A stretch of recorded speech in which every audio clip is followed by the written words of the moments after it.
Hello, everybody, and welcome to Good Stuff. Appreciate you joining us today and spending some time with us. Can't wait to talk to our guest today. But just first, remember, if you get a chance, head over to YouTube. If you could subscribe to the channel, Good Stuff with Kevin. You can also find me on Twitter at Coach Bille, Bille. And of course, my personal pages on Facebook and LinkedIn. So today's guest, at least for those around here, might not know him. He's a little farther away, but Brandon Chambers is joining us. He's the assistant men's basketball coach at Texas Southern University. Brandon, it's great to have you, man. Thanks for having me on. I'm excited to dive in. Yeah, for sure. I'm really looking forward to it. It's been great connecting with you up to this point. And so I love your path. I'm anxious to hear more, of course. And for the listeners that don't know you and where you've been, how about we kind of start with a brief synopsis of all that, maybe with your VCU days or anything else you want to add on until where you're at now.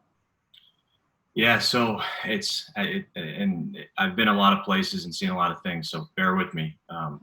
So I tell everyone I got lucky. And when I say I got lucky, I really got lucky. Everyone in the business says, you get lucky and you get your opportunity or whatever it might be. Well, I go to VCU and I honestly, when I was 16, 17 years old, my dad got sick. He got diagnosed with ALS in February 2006 when I was a junior in high school. And so he was medically discharged from the military. We moved back to Northern Virginia where we owned a home. And I wanted to go to a school that was close, but far enough away from mom.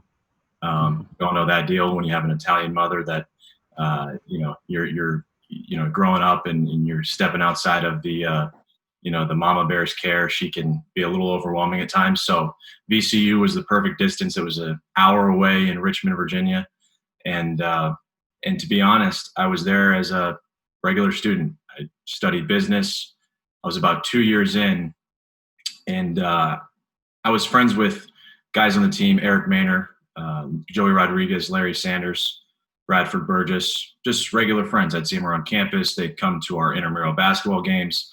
I'd obviously go to the home games at the Siegel Center.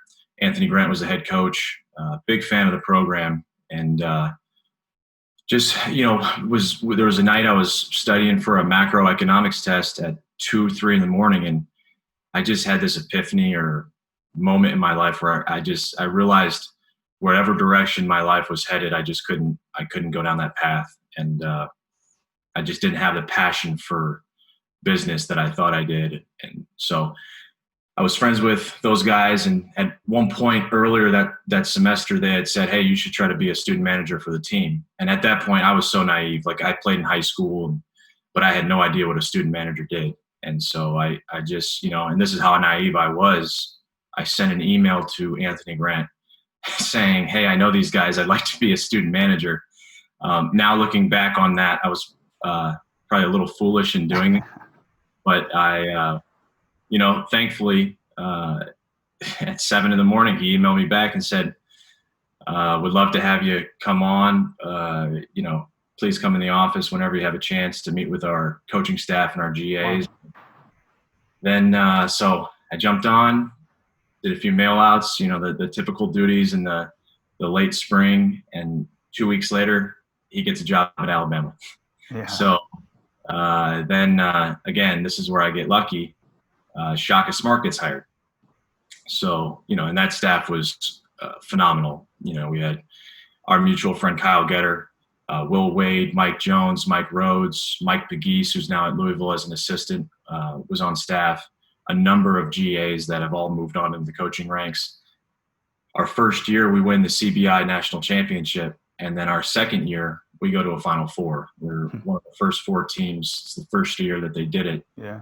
And we go to a Final Four. So when I say I got lucky, I got really lucky. And again, I was very, very immature and naive at this time because I just thought, okay, you go to the Final Four every year. I just thought it was part of the deal, right? I didn't realize how the insanity of college basketball. Well, I was rudely awakened when I graduated and I realized I needed to find a place to be and to move forward in my career. But I was fortunate that going into my senior year, I had a conversation with Coach Smart and asked him, what I could do to get into coaching. And I'd made that decision at that point that that's what I wanted to try to do. And anytime anyone's ever given me advice, I've probably been a little obsessive compulsive with their advice. So he said, you got to work camps. And so I would work every camp. If you name a school on the East Coast, I probably worked their camp. Lived in my car, did all that. He said, well, you got to be around players. So I started coaching AAU when I left VCU. I said, if I'm going to be around players, I'm going to try to be around the best players in the area. So I worked with a program called East Coast Fusion, which ended up becoming and joining with Team Loaded. So I was with Team Loaded for a little bit, and then I worked with Team Takeover for 4 years. And I was fortunate. Mike Rhodes made a phone call for me when I graduated. Had that advice from Coach Smart, so I was already hitting the ground running. And he called a Division III school in Dallas, Pennsylvania. And the head coach was a guy named Trevor Woodruff. And Mike Rhodes, he's from that area, the Mahanoy area, and he played at Lebanon Valley, was an All-American there, D3 National Player of the Year. So he carries this weight. So he makes a call for me. I end up getting the job with Coach Woodruff. Worked there for 2 years as a D3 assistant. All the while I'm still doing this, AAU, working camps, working hoop group, 5-star, hoop mountain, you name it, I did it. And ended up getting my master's degree there, being a D3 assistant.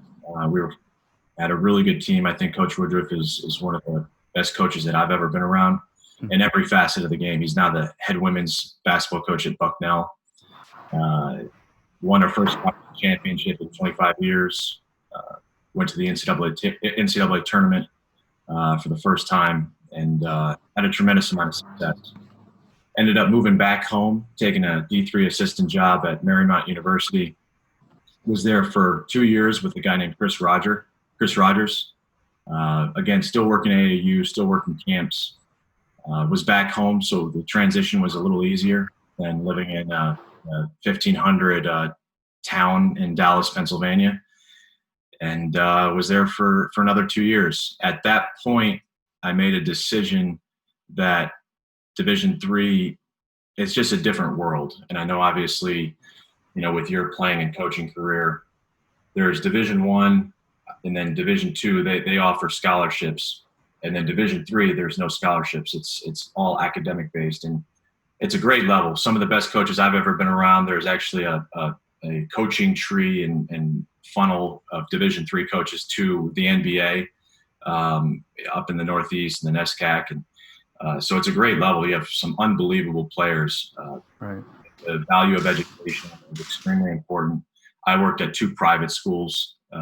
So, we cost $40,000, $50,000 a year to go to, and you're not getting any athletic money. It's all academic based. And so it's a different level. And the other thing is that there's no really restrictions in recruiting. Like I said, I coached AAU as well. So I could coach club or AAU as well on the side, whereas Division I and II, you can't do that. And so I was essentially killing myself for 4 years. I was putting in 20-hour days.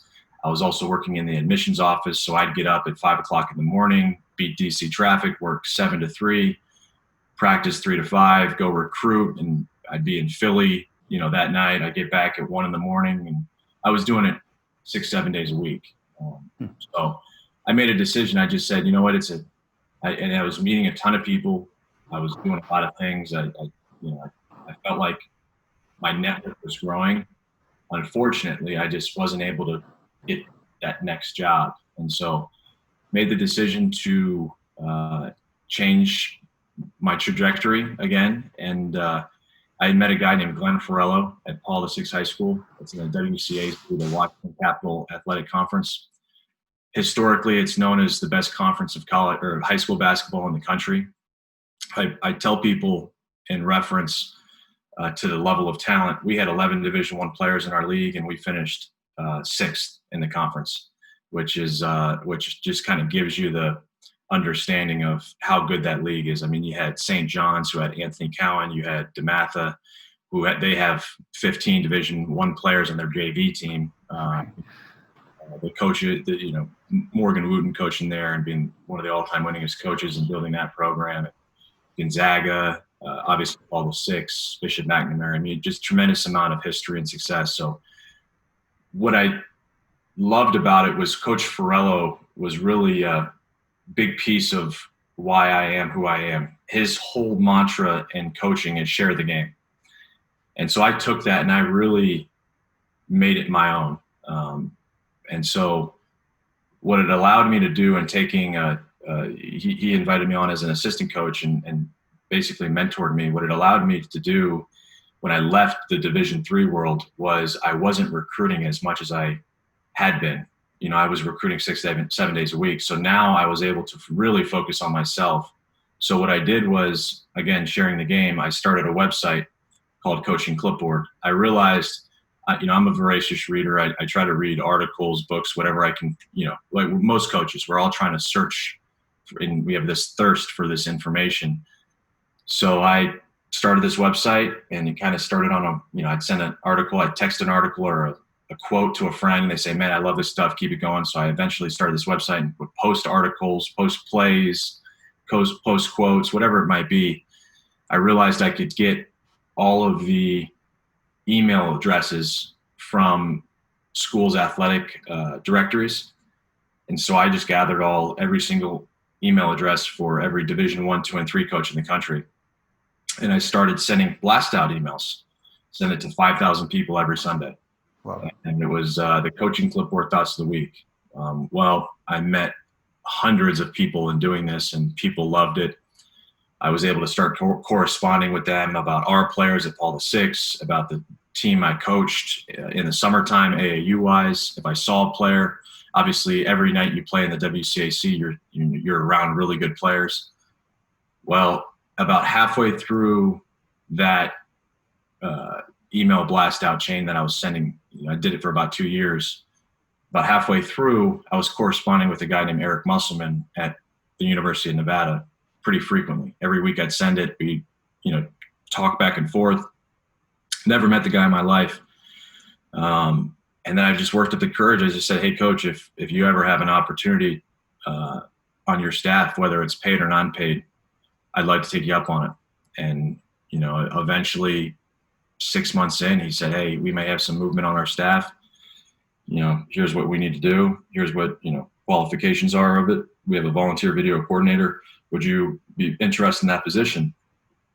And so next thing I know, day after the Final Four, I'm packing up my 2005 Pontiac and I'm driving across the country, left my fiance behind and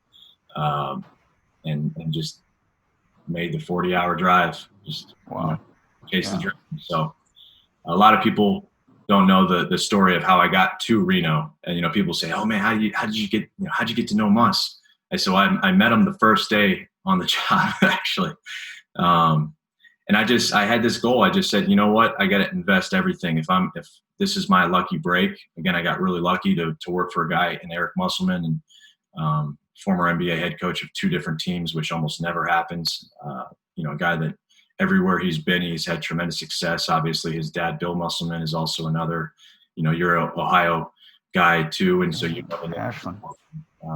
And so I knew I was going to invest everything in this opportunity. When he actually offered me the job, that night I didn't sleep. I had a panic attack because I knew how much work was ahead of me. And obviously I was newly engaged. My fiance was going to stay back. She had just graduated from VCU and she was working full time. So it didn't make sense for her to move out there. Plus I knew what I was going to put in. I lived in the office the first 3 or 4 months. If they needed something done, I wanted to make sure I was that guy. And so I was very fortunate. I was a volunteer. And when people hear volunteer in probably the regular world, they don't know what that means, because in real life, right. Coaching is just a very, I'd say it's not actual, it's not actually real. It's just kind of fictional to so many other people. You work for free. You're for your first opportunity, or you might be a GA somewhere and you're sweeping the floor and you're doing it as a volunteer. Mm-hmm. It's hard convincing your mom to move across the country. Are you hearing that buzzing noise? Yeah, you're okay now. Yep. What's going on? I'm hearing it now. You're good. You're good. Sorry again. So it's hard to convince your mom that you're you're moving across the country to work for a guy you never met in a state that you've never been in, to volunteer for a position she's never even heard of. Yeah, right. So, and so I packed up my car and I took the chance, and I just wanted to make at least the opportunity. I think I would have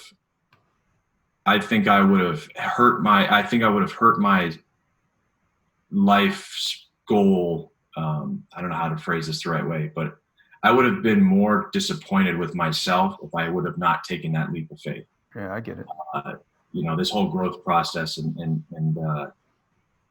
I had set this dream of being a Division I assistant coach, Division I head coach, that I just thought, if I don't take this, I don't know when the next opportunity is going to come.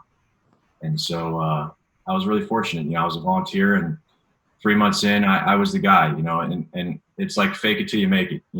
He said, hey, I need some Photoshop graphics. Well, I sat up in the office at 3 a.m.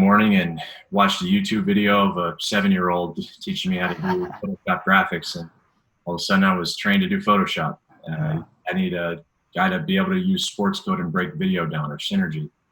Well, I called every person that I knew and figured it out. And so about 3 months in,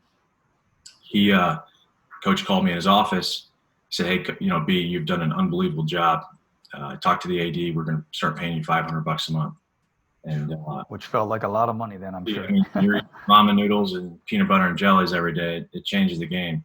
And so about another month goes by. He's like, B, we're so impressed, and can't thank you enough for everything you're doing. We're going to pay you $1,000. Well, it eventually got up to $1,500. And what people don't realize, I had saved a little bit of money. Well, that spring, that Final Four, I was bankrupt. I had no options, and he had not elevated me yet. So it's like, I'm sitting here like, I really have no idea what I'm going to do. I have no money. And thank God, he offered me the director of basketball operations position. He had moved Anthony Ruda up, which is a full-time paid position with benefits, insurance. And, it's like, I cried like a baby. And it's like that dream to get on the Division I staff had finally come true. So fast forward 3 years there, had a tremendous amount of success, 3 straight NCAA tournaments, won the Mountain West regular season title 3 times in a row, conference tournament 1 time, went to a Sweet 16, and tremendous amount of success. Well, Coach Musselman ended up going to Arkansas. He offered me a position on his staff. For me, my next step in the process was becoming a Division I assistant. And he had elevated me 3 times at Nevada. A lot of the guys that we had there, I had relationships prior to. I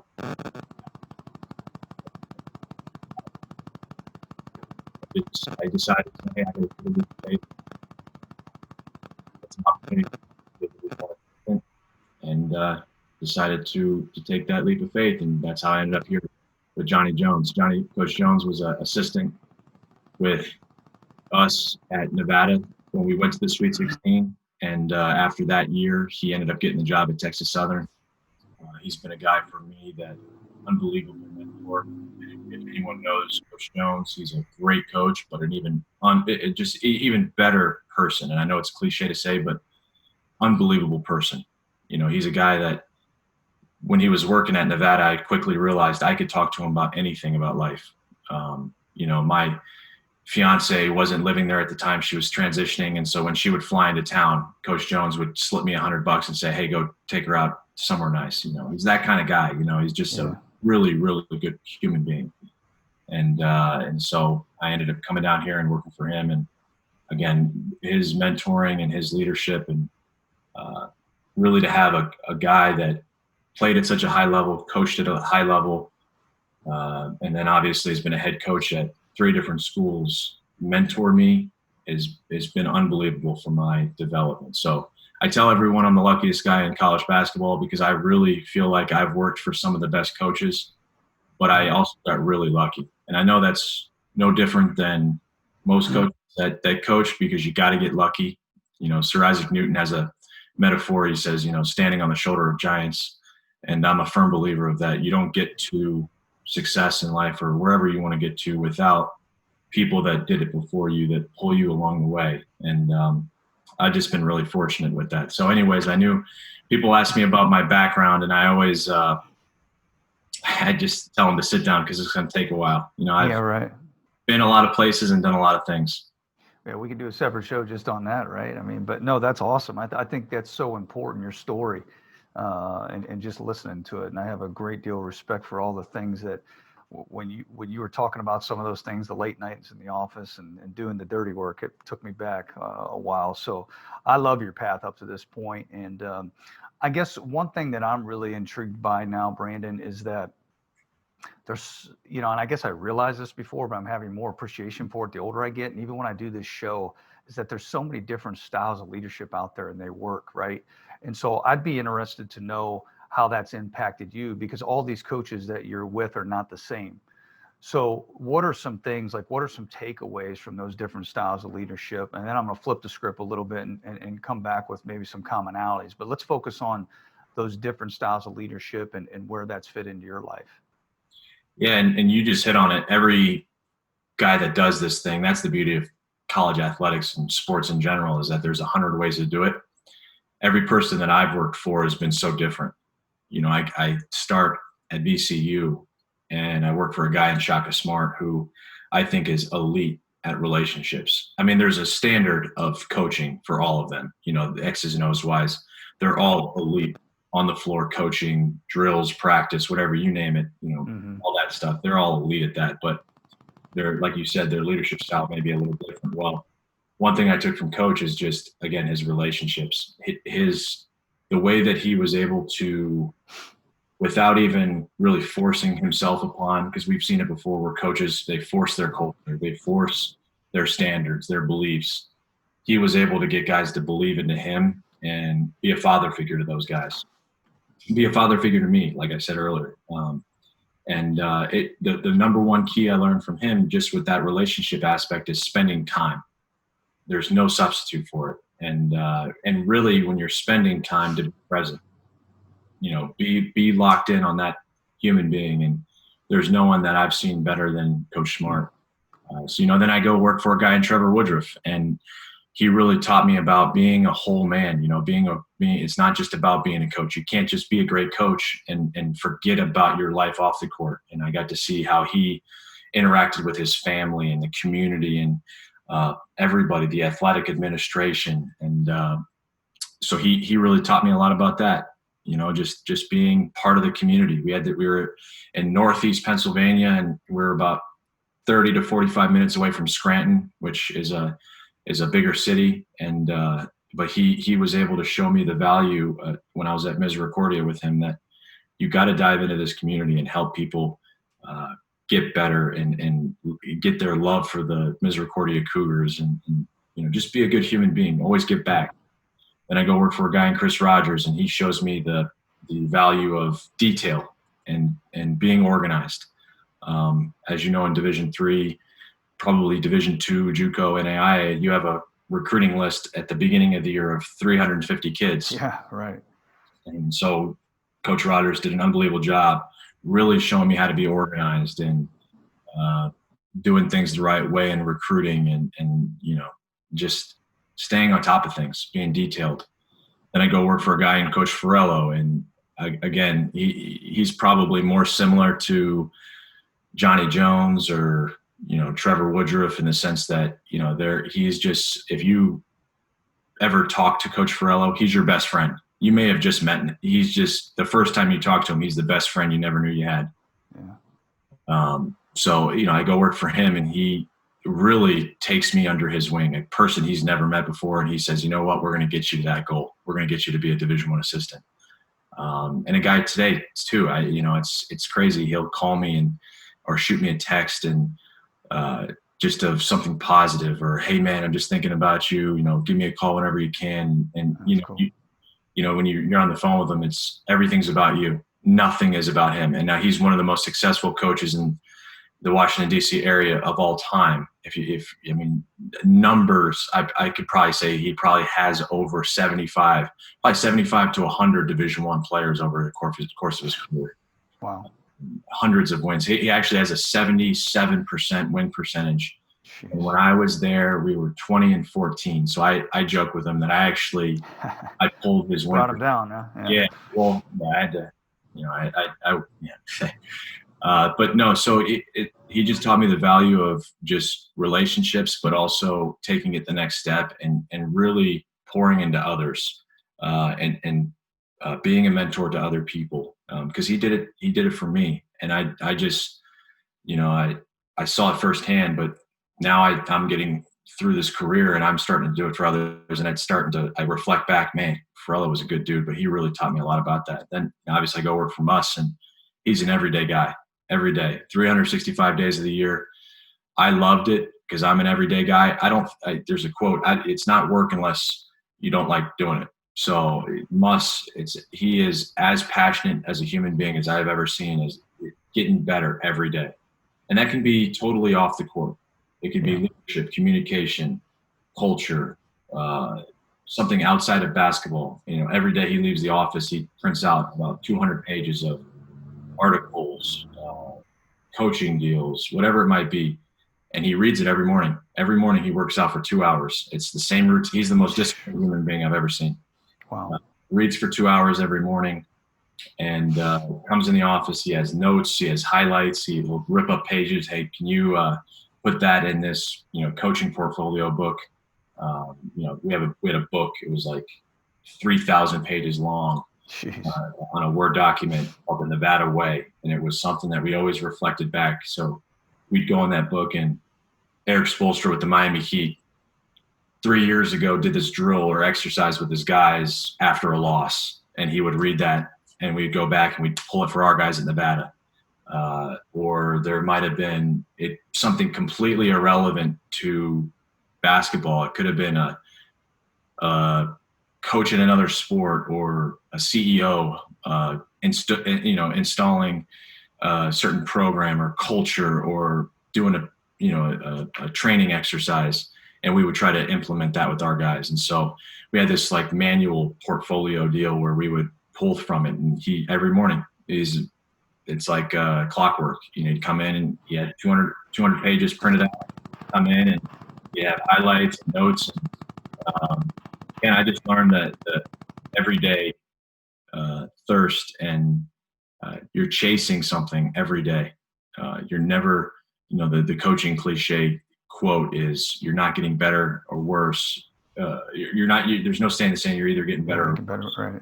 And so for me, it was, you have to be a continuous lifelong learner, because if you don't, you're going to get passed up, and so that it's been, and then Coach Jones, obviously with, like I said earlier, his ability to relate to people, how good of a human being he is. He really showed me the value of treating people the right way. He, again, has been an unbelievable mentor to me. But if you watch him, it doesn't matter if you're the janitor or if you're the athletic director, he treats you the same. That's great. So I've learned a tremendous amount. They've all been different, but they've all been very, very successful, and I've been very fortunate to work with all of them. So would you say, could you boil it down? I know this could go on forever as well, but could you boil down maybe one commonality that you've taken? Like, if you could just give me one thing that you've gathered from all of them that's made them successful. Do you have something that comes to mind? I would say that they are all elite at culture. Love it. Okay. All elite at culture. Whatever your culture is, like Peter Drucker has a quote that Peter Drucker is a business management consultant, writer, and he says, culture eats strategy for breakfast. Mm-hmm. I think those head coaches, or the guys that I've been working for, they're all elite at culture. And I know that's obviously a very, very, you could dive into 100 different things, but their personality traits are all very different. How they lead is very different, but they were very, very distinct in their culture. Good. That's good to know. Probably a great deal of conviction with that. Hey, I know one thing, and I really want to jump into these three things that we kind of connected on. But faith's a big part of our lives. We talk about that a little bit. Where does that fit in the grand scheme of things for you? Well, for me, it was kind of it's been a lifelong process. I think everyone's faith in the route they take with their faith is very different. My dad was in the military. We were raised Catholic. So every Sunday we would go to church. We'd go to CCD, you basically spend 4 hours learning about God. And well, when he got sick, I went through this time period where my hero, the guy that I looked up to, my mentor, this guy served in the military for 27 years without reservation, Army Ranger, airborne, full bird colonel, just unbelievable leader of men. And he gets sick with ALS. And so in my head, I went through this time period. I said, well, it was almost like you're questioning a lot of things that God is doing in your life. And I was kind of beaten down. You go through this, this really, really low point where you question if God's even real. If there is a God, why would God be doing this to someone that is such a great human being? My dad was the guy that if you were going 50 in a neighborhood, he was going to stop your car, and say, hey, there's kids out here, and so it's like, how do you compartmentalize that in your brain? How do you process it and then say, well, that's the sickness, and it's not, you have to, he's a great dude, but you have to separate that from your faith when everything that happens in your life is because of your faith. And it was tough. And so I went through this period where I had to find myself again. And so I think what you do is you process everything, but you go through this path mentally, physically, where the hard things, the tough times in life, you find that safety net, something that maybe happens in life that there's no way it can be just pure coincidence, or there's no way that it happened by luck or chance. And just through this grind of a process, I've always been able to fall back on that. And so it's just built back up for me. And unfortunately I lost my dad in 2010, but I know that there's some things in life that you can't control, and there's things that God puts in your life that help shape you. I will say this, and this is not a silver lining by any means, but my dad passing away, as unbelievable as a human being as he was, it has shaped me and allowed me to be so driven to make him proud and be a good human being and do all the things the right way. And so, and I'm not saying it's a silver lining because obviously he passed away, but I've learned this. I'm saying God has shaped my life in such a way that it's really helped me, I guess, in this growth process, in this growth mindset.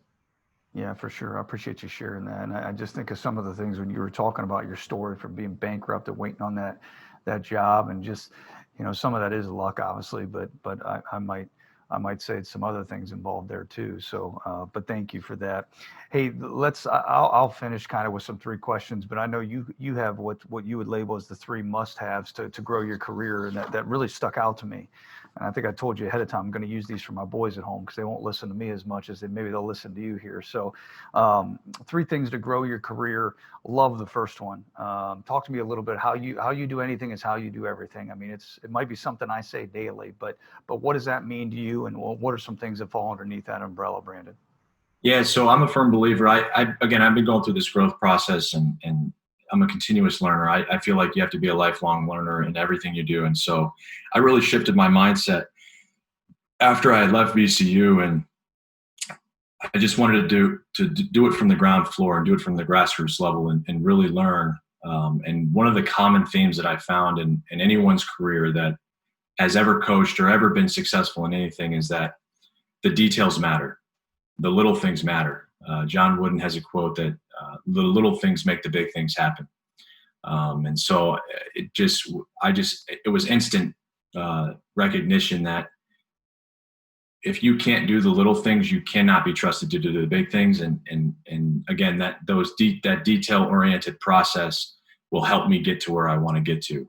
The quote, "How you do anything is how you do everything," is essentially that. Everything that you do, from as a human being, how you get up in the morning, Are you organized? Are you disciplined? Are you a continuous learner? Do you stay disciplined to that process? Are you a clean individual? Do you wash your own dishes? Do you make your bed? As a human being, everything you do in life, how do you handle yourself and operate as a man? To on the court, can you, if your job as a student manager is to sweep the floor, I had to sweep the floor every day at Paul VI, or as a D3 assistant. I did it every day, and I wanted to make sure it was perfect, because that could help you win a national championship. That could help you win a conference championship. That could help you win that extra game. And people might think you're crazy, but there's 100 reasons why. Okay, if I sweep the floor and I miss a spot, what if a guy slips? Mm-hmm. Or if I sweep the floor, and there's a kid that's on a recruiting visit, and he's seeing I'm being sloppy in my work. How does that reflect on our program? The other aspect of it too is you never know who's watching. So that, and I know we'll get into that, but that's helped me tremendously in my career. I think one of the things, and this has been a lesson that I've learned in the how you do anything is how you do everything, is it's a totem pole, and you have to work your way up. There's no elevator to success. Every step, every stair, you have to take the stairs, and every step or on the staircase is a different job, a different role, a different duty, and it starts to add up. And then you get to that point that you wanted to get to, but it's a long process. And one of the things in basketball is when you're a student manager or when you're a support staff, you're always kind of thinking that, like, how do I get to that next step? And you're always thinking ahead, but you really need to be present. And Dabo Sweeney has a great quote. He says, "Bloom where you're planted." And I just think it's so important. You just never know who is watching. I got the job here at Texas Southern because of the job that I did at Nevada. Johnny Jones was an assistant coach. We had a recruit on campus for an official visit. If you know college basketball, director of basketball operations is involved in basically every logistical decision or process in a basketball program. So for official visits, I had to organize, set up hotels, set up meetings or presentations, whatever it might be. Right. And at that particular point in the day, we were at a football game. Well, it was about 110 degrees. The sun was directly on top of us. And because of my role as well, I'm walking the recruit and his family around campus. And I instantly, I end up speaking to the individuals and spending a lot of time with them. Well, it was hot, and I was sitting next to mom and dad, and Coach Musselman and Coach Jones were talking to the recruit. And I sat there for about 2 hours talking to the parents, and we had this unbelievable conversation.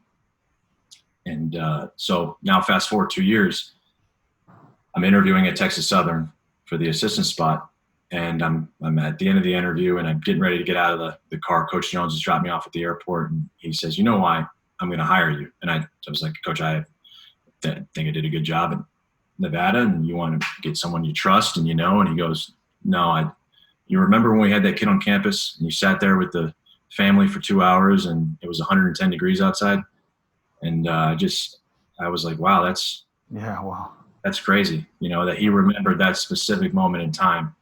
And so the other thing too is I think we all want to skip steps, and there's guys for sure, like everyone thinks an overnight success happened overnight. There's guys for sure that because of where they played or who they played for or their last name that they're able to skip a few steps. But I was really blessed that I went to VCU. I worked for a guy in Shaka Smart. I learned the value of relationships and took so many things from him.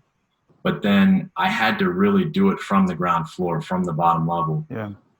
Working AAU, working camps, meeting evaluators, because I then get to Nevada and we had guys in the Martin twins that transferred, and they had played for the AAU team that I had coached with. We had a kid, Trey Porter, who played 5 minutes down the road from where I'm back from in Northern Virginia. We signed a kid, Vincent Lee, who ended up played for me at Paul VI in Team Takeover. Corey Henson played at DeMatha High School. He played in the league that I coached in at Paul VI. Nisre Zuzwa was at Bryant, and his roommate was Taylor McHugh, who played at a private school in Virginia. That was his roommate, who I had coached.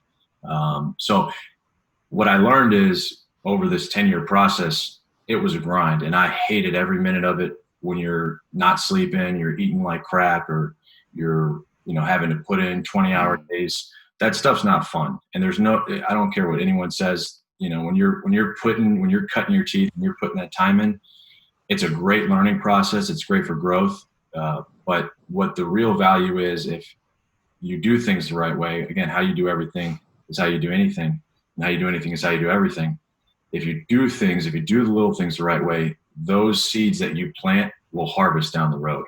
And those relationships that I made, they paid dividends down the road, and we were able to land some really good players, and really fortunate. But again, if I could give anyone advice in their career, is really do everything to an elite level, because number one, you're not going to be trusted with the big things. That's how you gain more roles. And two, you just never know who is watching. It's paid dividends for me. I'm a direct representation of it. It's not a coaching cliche. It's not some made up story, or, I did everything from the ground up, and it's worked out for me. Yeah, I love it. And I would say some people probably think, because I'm very aligned with you there, some people probably think we're crazy with that, because I might tell my kids from how I brush my teeth, to how you do these ball handling drills, to how you do your homework. But I do think it all correlates. So I echo that message. And I think that's something to challenge people within businesses or coaching. You mentioned the relationships. I think I've always known that they're important, but probably another thing that I've appreciated the older I've gotten, and that's your second thing, that relationships start with real. Just give me kind of a brief synopsis of that, and just kind of maybe piggyback off what you were just saying, and how that all connected for you, and still probably does. Certainly. So I get this all the time from AAU or high school coaches, and they say, how do I connect with college coaches? How do I get that next step? And I just say, you have to have relationships, and I hate using the word network, because it's kind of got a negative connotation about it. But there's so many ways that you can go about starting relationships or fostering relationships. And I'll give you guys a few, but the one thing I'll say first is, the reason I hate networking is because people think that it's just very inorganic. It's not real. I think relationships start with real. Like, you don't just reach out to people so you get their number in your phone book. It doesn't work that way. You'll never get a job that way. And I learned that very early on, is that in this business, relationships are everything. And just because I meet you one time doesn't mean that, you're ever going to hire me. I have to foster and build that relationship, and I have to let it happen organically. Well, for me, the relationship piece, I think we kind of look at it in two ways. It's, what can this person do for me, and not what can I do for them. And then a lot of times, especially younger people, they think that's the sole focus, is how can this person help me. I would stress to everybody that every relationship is so important, because you just never know who they know. And I'll get to that point too as well. So the first thing is the reason I hate relationships is, I read a book. It's called Friend of a Friend. Again, everyone thinks that networking is about getting as many friends as you can, or getting as many people in your network, putting them in your phone book. They did a study, this psychologist / sociologist did a study on success, and about weak and dormant ties, and how people in your network, it doesn't mean you add new people. There's weak ties and dormant ties. Dormant being people you haven't talked to in maybe a few years or a few months. And weak ties meaning people that you might know through a friend, or you kind of know, and how those relationships are actually way more valuable than a new person in your network. Yeah. And so then I'll get to my second point. So when you meet somebody, regardless of whoever they are, they could be a high school coach, an AAU assistant, evaluator, you just never know who they know. And what happens is, when people hire other people, they call people. Yeah, right. and they call their friends, and those people have friends. And so it starts this cycle of your network. Now you might have a relationship with one person, but now 5 people in their network or their group of friends have now moved, and they're now, and so it's just this chain reaction type deal. So that's the one thing I hate about networking is I think people want to just meet as many people as they can. But what I would say and stress and give advice to people is foster the relationships that you have right now. The longer that you do this, there's the other part of the book is that there's a residual and exponential effect. So the longer you do something, you exponentially meet more people just by a simulation. 2 years, 4 years, 7 years, you start to master the subject and you start to attend more clinics. You start to go to more networking events. It just happened. You start to become a master and people ask you for advice, whatever it might be. So you naturally will do that, but really try to foster those relationships that you already have, the weak and dormant ties, rather than just trying to meet as many people as you can. That stuff's still important, but just try to do things the right way. And then the second thing is provide value to people before you ask for something. And there's 100 ways to do that. People ask me all the time, like, we're in this coronavirus situation and COVID-19, no one's hiring. I said, okay, that's great. Ask them if you can do recruiting graphics. Yeah, right. Ask them if you can just cut up film and send it to them. Hey, coach, really enjoyed your baseline out of bounds. Really like this. Hey, have you seen this school over here? They run the same thing, and it might be able to help you guys. Hey, coach, I know camps are canceled, but I thought I'd send you guys some of these graphics for your camps in the future. Whatever it might be, find unique and creative ways. Or I know you're a big reader, and so hey, just thought you'd like this article. Really thought it was a great illustration of whatever. Yeah. Keep pouring into other people, and you'll know. You have to have some humility and grace in it. You'll know if there's a real chance of a relationship. Because it's human nature. Number one, people don't like getting bothered. 2, I know for me, I get 25 text messages every day from numbers I don't know, or people, I don't know how they got my number, but, and it's like, I have to sift through them and then respond. And sometimes I forget. It's just, it just happens, people forget. So you may not get a response, and don't take it personal, and then the last piece I would say is, you have to be our world is evolving and changing. I think when you were probably coming up in the business, it was like kind of at the beginning of mine, everyone worked camps. That was like to get into college coaching, like the route was to go through the fire was to work 5-star basketball camp, to work with a group. Because at that time, every Division I coach could, and they would do it because there was a great recruiting piece to it. They could build relationships with prospects, and well, they eliminated that, and it's kind of changed. Well, now our world has evolved, and technology our ability to chase information, get information, transfer information has changed. So we can get it literally in the blink of an eye. And now we have all these social media platforms. Well, use those to your advantage. That is a marketing and branding tool for yourself. Obviously, do things the right way on there, and we don't have to get into that conversation, but use that to your advantage. Twitter, Facebook, LinkedIn, Instagram. Connect with people. There's nothing. This relationship was fostered over Twitter. We had some mutual friends, and you started doing this, and I'm a huge fan of yours, and just it now has become a relationship, and this is the world we live in.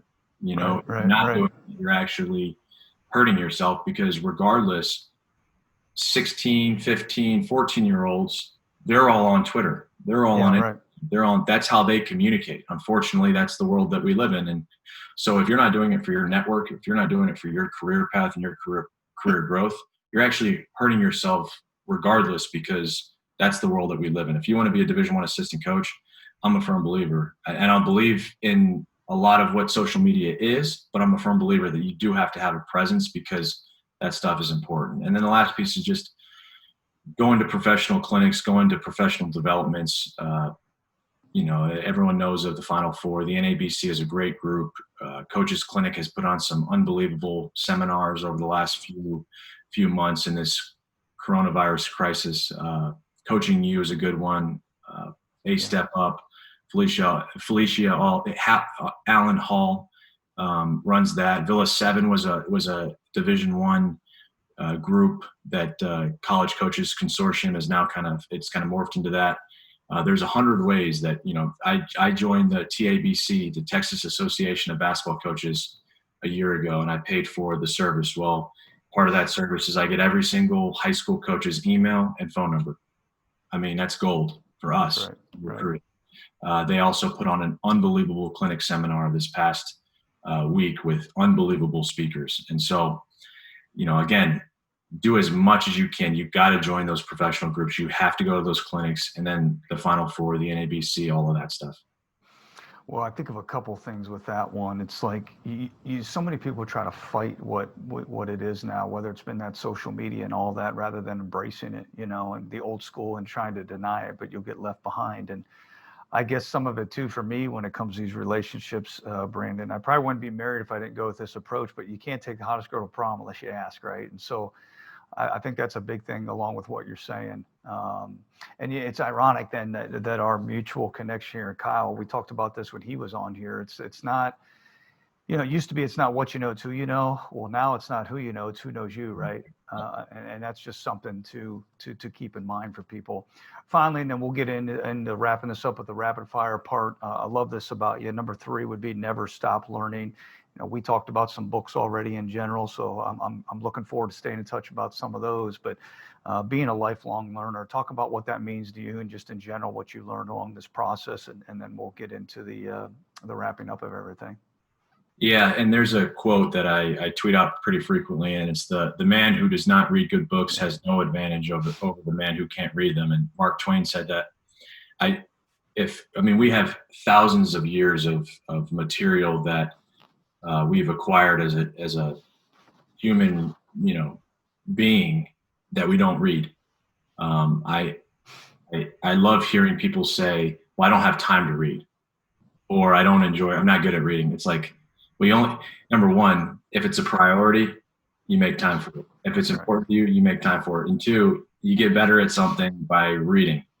There is actually a book that I'm reading now, and it talks about it's this old philosopher, and he talks about how your knowledge of a subject, it changes perspective the more that you master it, and it exponentially grows the more that you master it. And I can't stress that enough. Anything that you do in life, whether you're in 1st grade, 5th grade, 7th grade, as you continue to move up through your educational growth, everything changes. Your view of the world or your perspective of everything changes. And so if you're not good at reading or don't enjoy reading, just start with, there's very, very easy and simple books that you can read that have very simple concepts. Like a guy like John Gordon has made a killing off of like a book called The Energy Bus. And it's this fictitious story of a guy riding a bus and how he hates his job, and then how the energy vampire in him is coming out, and he's sapping his life and his personal life, his marriage, and then it goes into his professional life. And you can read that within, I think, probably 2 or 3 hours. Yeah. Right. It's probably 150 to 250 pages long. So you start small. And I've really taken that into my own personal life, where about 6-7 years ago, I knew what I didn't know. And I realized I had to get a lot better in a lot of areas. And one of the areas was just continuing to learn and grow. And so for me, that's been a huge lesson for me. I think a lot of people look at our educational system, whether it be, high school or college or master's or whatever, doctorate, and they think that that's your education. And what I learned is that your education doesn't stop there. There's a quote by Albert Einstein. He says, "Wisdom is not a product of schooling. It's rather a lifelong attempt to acquire it." And so with that being said, your education is what you make of it. It's because you are not studying X, Y, or Z in college. I was a business administration major, got my MBA. because I doesn't mean I can't pick up a financial literacy book. Doesn't mean I can't pick up a book that Peter Drucker has wrote, or an article that he's wrote, and try to acquire knowledge or retain it.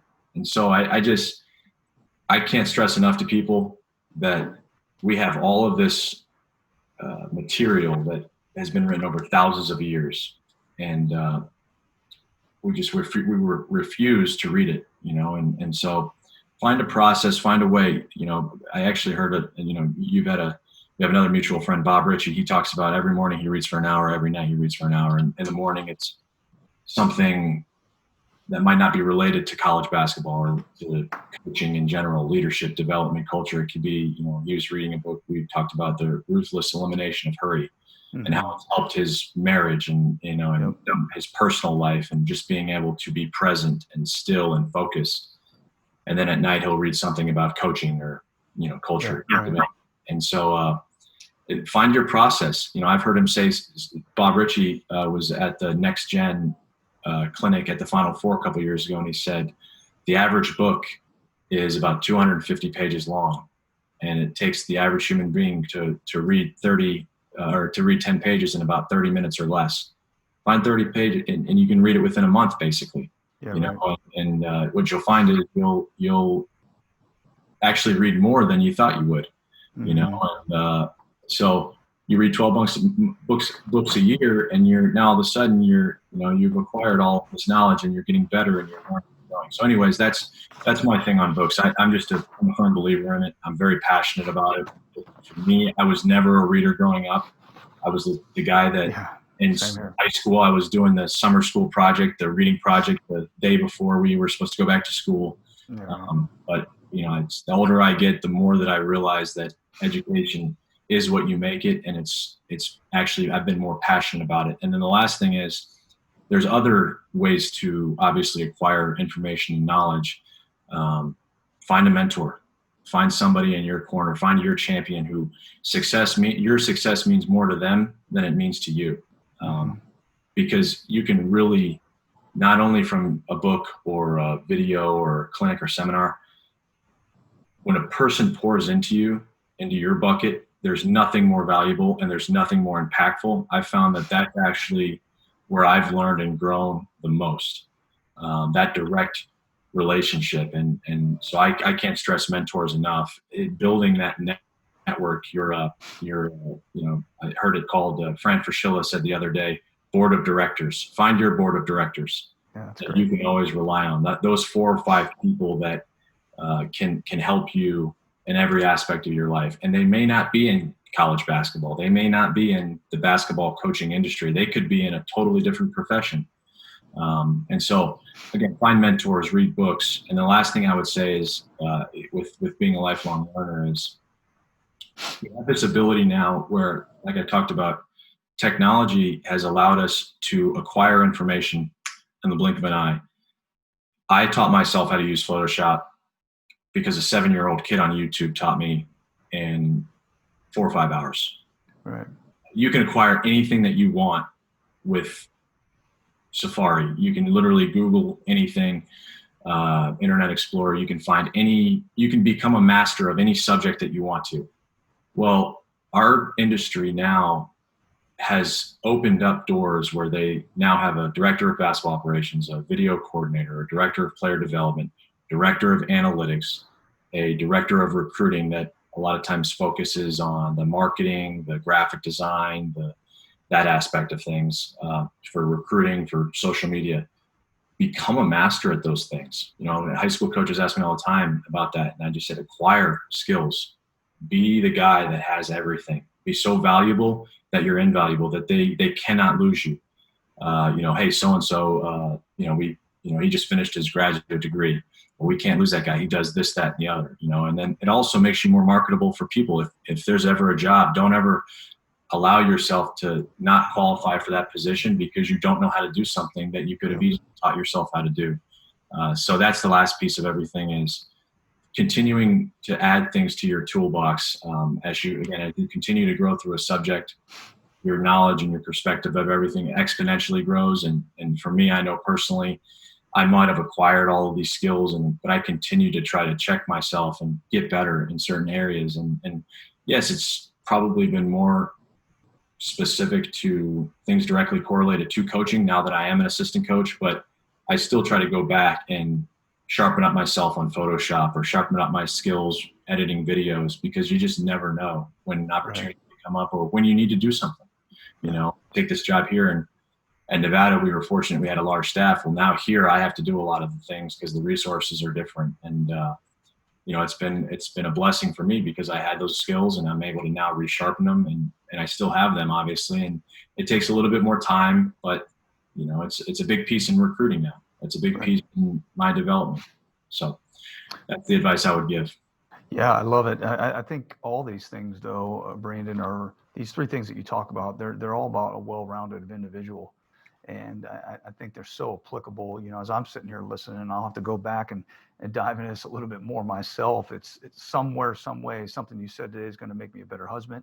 It's going to make me a better parent. It's going to make me a better GM of the small business I'm running, a better writer, reader, all those things. So thanks for sharing. Something we kind of consistently do here, somewhat of a rapid fire, and due to the basketball background, I just call it 3-pointers. So I'm going to dish off to you and let you shoot a couple shots here. Number one, we talked about a lot, right? But if you would want people to maybe take one thing from this talk, what would you want them to take away from it and hold on to? The one thing I would probably say is, and I know my journey, I've been everywhere. I've done a lot of things. I've seen a lot of people. I would say pound the rock, keep pounding the stone. There's a Stonecutter's Creed. Jacob Reese, who's a writer, author, he had this story about the stonecutter and how every day he pounds the rock. He doesn't know if it's on the first hit or the 100th hit that rock is going to break. Don't give up. Perseverance. It's all about opportunity, no doubt.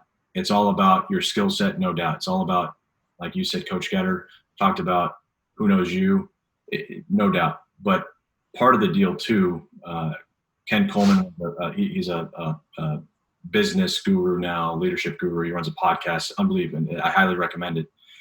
He has this thing called the proximity principle about being around people that do the things you want to do and do it at a high level, and how that helps you attain success. Well, his last piece, and he always talks about this, is the opportunity and persevering to get that opportunity. And so I would just say keep pounding the rock, because it's not just doing it because you're passionate about it and doing it for a couple of years. That opportunity might come 6, 7, 8 years down the line. And if you can financially and personally make that process every day and do it that long, there's no doubt in my mind you can attain any success that you try to achieve. I don't like to interject during these 3-pointers, but I just have to, because the irony of all this that you don't even know is that's a quote I would put on my portfolio or everything that, and going for a job. I mean, it's just something that, I just could not echo more. I absolutely love what you're saying there, because, faith and family and all these different things we teach our kids, but man, perseverance is everything to me, and just being resilient, and you never know. I think I saw that quote initially, maybe through the Spurs, and having it in their locker room. Yeah, they have it outside their locker room. Yep. Yeah. We were when we took our team to Texas one time, we visited that facility, and I'm like, man, this is gold. So, hey, if you could have stepped into my shoes, Brandon, what's one question that you would have asked you that I didn't ask today? Hold me accountable there. What's something I can get better at, maybe, or use for somebody else? But just what's one question? How are you so good looking? No, I'm just kidding. I would say, what is one thing that has, if you could point to one aspect, or if you could tell your younger self one thing that you've done to get to where you're at, or one aspect of your career that you could maybe highlight. That's the question. And I guess I can go ahead and answer it. And I would kind of go back to the lifelong learner and relationships aspect of it. I'm a firm believer. And I don't care about level. I don't care about pay, or you got to find your passion. You got to find what you enjoy doing. If it's work, that means you don't like doing it. and what's your why? Simon Sinek has a great book, and he writes about your why, and why do you do what you do? If you do what you do and you can do it without being paid, that's really your why, And so for me, I love coaching. I love mentoring. I had a number of coaches that were there for me and helped mold me and really saved my life when I needed them.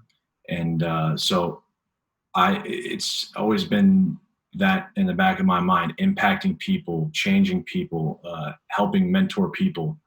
And so I go back to that relationship aspect, and this is a lifelong process. It's it's been a growth process for me, but find your why and just keep impacting people, pouring into people, building those relationships, and whatever your life goal is, whatever your success goal is, it'll come.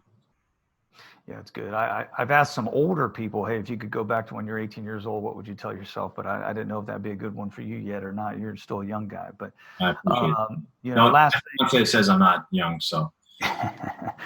Last thing, good stuff's the name of this, right? We've got. I'd love just some quick good stuff in closing. We've got coming out of this COVID. Hopefully, we've got George Floyd stuff going on. We got a lot of stuff going on, right? What's some good stuff you could leave some people that are listening here today? I would say, well, first off, this has been it's like a mindset paradigm kind of thing. So as especially in coaching, and I'm sure a lot of coaches or business people watch this, this process that we've been through, the stay-at-home orders and this whole last 3 months has been a very uncharted, uncharacteristic time period in our life. No one has ever been in a situation where the situation that we're in. The really cool thing for me is that, and again, and this is probably relative to the people that watch this, is that I'm always on the go. I'm always moving forward. And it's been a great time for me to stop and really have to manage those emotions and slow down. And there has been so much growth and development personally in my life, professionally. I mean, the good stuff is that there's been so many people that have been pouring out information, material, whether it be a coach's clinic or an article or whatever it might be. And that part of it for me has been so beneficial.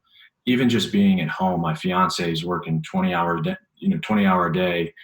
She works she sells medical devices, and she has to go into clinics and patients' homes. And so now I'm here taking care of our apartment, and I'm now realizing how much she does and the impact that she has. And it's made the perspective has changed, and it's made me a better fiance. And so, it's just this whole time period has kind of, it's easy to look at it and you get antsy and you get stir crazy, and there's definitely a mental health side of it. But I think if you can continue to just try to keep getting better, we can all come out on the other side as this thing in a much better shape, or much better product of what we are. And the last piece is, because I do think it's important, I do work at one of the largest HBCUs in the country, and obviously being a white guy at HBCU was a transition. But I'll say this: the George Floyd deal, and it was the situation in America has never been more present. And we don't have to get too deep into it, but I do think it's important because I am at an HBCU. The situation has never been more present or known or true to me since I've worked at an HBCU. There is definitely a socioeconomic gap. There is definitely a educational gap.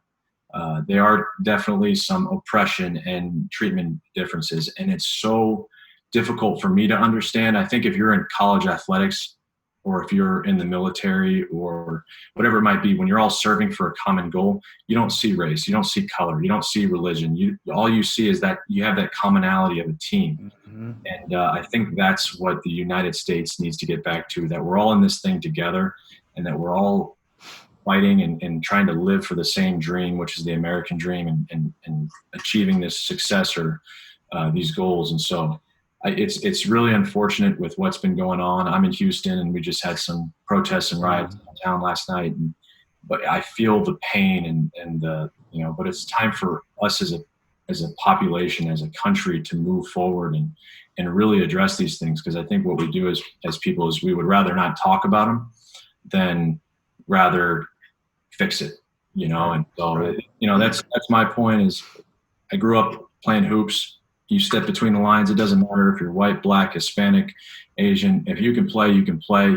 And that's why I love the game, man. It's a cultural assimilation of people, and you're all fighting for the same thing. And it's been really cool for me to help educate, our guys, and see Coach Jones educate our guys, and with everything that's going on, and using basketball as that vehicle. But again, I'll go back to the United States. We need to come back to that commonality that other sports or military has. Yeah, I appreciate you sharing that, Brandon. I really think we have a unique perspective, because when you're a part of a team, you have so many different personalities, backgrounds, and just the process of bringing all that together and being friends with somebody you never thought you would be, or getting to know things through a different coach. It's extremely valuable. And I think if we approach that in a lot of other facets, we hopefully would reduce some of this. So, hey, real quick, where can our listeners connect with you? Obviously on Twitter. There are other places though that if they want to know more, or any of that Coach's Clipboard or anything you're doing that you want to promote, I'd love for them to know what that is, because you got a lot of valuable information to share. Well, I appreciate it. Yeah. So on Twitter, it's Chambers Hoops, at Chambers Hoops. And then, I give out my phone number. If anybody ever needs a piece of advice, or if there's ever anything I can do, because I was in their shoes, I was coaching AAU, volunteering, coaching high school. My phone number is 804-787-4288. Shoot me a text, give me a call. Please tell me who you are first, because, I that's important. But yeah, that's where I'm at. Coachingclipboard.org is the website. I don't post on there as frequently as I'd like to, but I do have some valuable resources on there, plays, articles, whatever it might be. And I'm excited, and I appreciate the opportunity to be on and share. With my career, this is my 11th season coaching basketball, and it's been a journey for sure. Yeah, well, hey, I appreciate you taking the time to do this. I know we were trying to find it, and we finally did, and it's been extremely valuable to me, and I know it's going to impact a lot of other people. I respect your path. I respect how you're continuing to do what you do, and just having a sense of adding value and impact in people. So I can just tell in the short amount of time that we've been able to spend, it's really beneficial. And so thank you so much. And I look forward to staying in touch with you, Brandon. I appreciate you. Appreciate you having me on. Yeah, no problem. Hey, everybody, I think there's a ton in here today. So I'm anxious to find, what message resonates with you, one or two things, and how you can make that applicable to your life. So until next time, good stuff.